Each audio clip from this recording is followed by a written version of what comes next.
বিসমিল্লাহির রহমানির রহিম। সুপ্রিয় শিক্ষার্থীবৃন্দ, আসসালামু আলাইকুম। Basic math and science education চ্যানেলের পক্ষ থেকে তোমাদের স্বাগতম।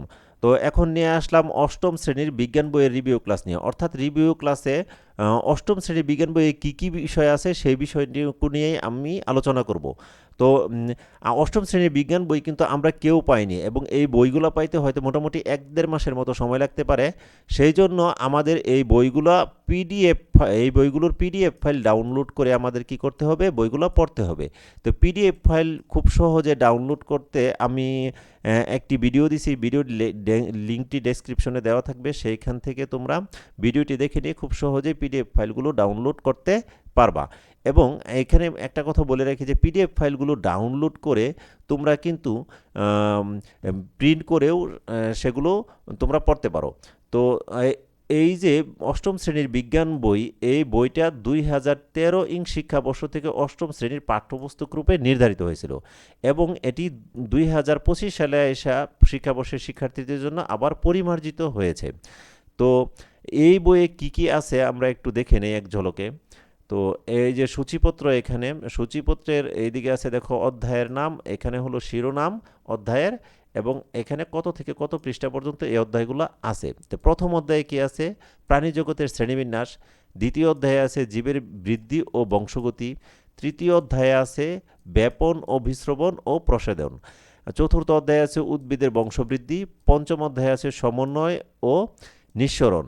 ষষ্ঠতে আছে পরমাণুর গঠন। সপ্তমে আছে পৃথিবী ও মহাকর্ষ। অষ্টমে আছে রাসায়নিক বিক্রিয়া। নবম বর্তনী ও জলবিদ্যুৎ।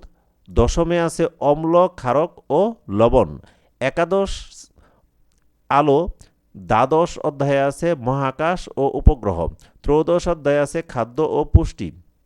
চতুর্দশ অধ্যায়ে আছে পরিবেশ ও বাস্তু সংস্থান। এই হলো আমাদের অষ্টম শ্রেণীর মোটামুটি 14টা অধ্যায়। তো চলো দেখি প্রথম দিকে বইটা কেমন, মানে প্রথম অধ্যায়টা কেমন একটু দেখে নেই। যে প্রথম অধ্যায় হলো প্রাণী জগতের শ্রেণীবিন্যাস। তো এখানে প্রাণী জগতের বিভিন্ন শ্রেণীবিন্যাস নিয়ে আলোচনা করা হয়েছে, যে এখানে আমরা এই অধ্যায়ে এই বিষয়গুলো শিখতে পাবো। তো প্রথমে কি পার্ট একে আছে প্রাণী জগতের শ্রেণীবিন্যাস, পার্ট 2-এ আছে অমেরুদণ্ডী প্রাণীর শ্রেণীবিন্যাস, 2 থেকে 5-এ আর কি পার্ট।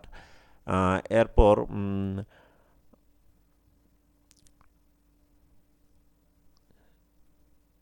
তো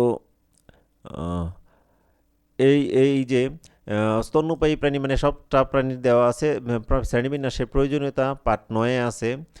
তো এই অধ্যায় শেষে আমরা মূলত এই বিষয়গুলা শিখতে পারবো। অনুশীলনীতে আছে প্রথমে শূন্যস্থান, পরে আছে সংক্ষিপ্ত প্রশ্ন, বহু নির্বাচনী প্রশ্ন, এরপরে দুইটা সৃজনশীল দেওয়া থাকে নর্মালি অধ্যায়গুলোতে। এই যে প্রথম সৃজনশীল, এই হলো দ্বিতীয় সৃজনশীল। তো এই ছিল মোটামুটি অষ্টম শ্রেণীর গণিত বইয়ের প্রথম, মানে বিজ্ঞান বইয়ের প্রথম অধ্যায়ে এই আলোচনাটুকু ছিল। তো এই ছিল মোটামুটি অষ্টম শ্রেণীর বিজ্ঞান বইয়ের প্রথম অধ্যায়ে। তো ভিডিওটি ভালো লাগলে অবশ্যই চ্যানেলটি সাবস্ক্রাইব করে রাখো এবং পাশে থাকা বেল আইকনটি চেপে রাখো। সবাইকে ধন্যবাদ জানিয়ে ভিডিও শেষ করছি।